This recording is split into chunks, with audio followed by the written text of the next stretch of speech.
विधान परिषद उपसभापतींच्या अध्यक्षतेत महिला आयोगाबाबत महत्त्वाची बैठक झाली। या बैठकीत आयोगाची कार्यपद्धती, मार्गदर्शक तत्वे आणि अडचणींचा आढावा घेतलाय। राज्य महिला आयोगाच्या अध्यक्षा रुपाली चाकणकर सुद्धा त्या ठिकाणी उपस्थित होत्या। तर महिला आयोगाच्या आजी माजी सदस्यांना बैठकीचं निमंत्रण मात्र नाही। यशोमती ठाकूर, आशा मिरगे, आभा पांडे यांना डावलल्याचा आरोप यावेळी करण्यात आला।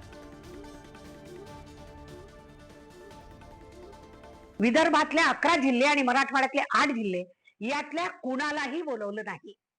चंद्रपूरची विजया बांगड, नागपूरच्या नीता ठाकरे आणि आभा पांडे या माजी राज्य महिला सदस्य, अमरावतीच्या ज्यांनी महिला बालविकास मंत्री म्हणून, कॅबिनेट मंत्री म्हणून काम केलेलं आहे, त्या यशोमती ठाकूर या कोणालाही या मिटिंगला बोलवलेलं नाही।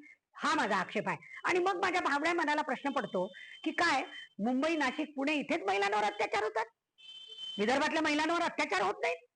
आणि काय महिलांवरच्या अत्याचारांची उत्तरं शोधण्याची, धोरणं बनवण्याची समज ही तिकडच्याच समाजसेविकांना आणि राजकारण्यांना आहे?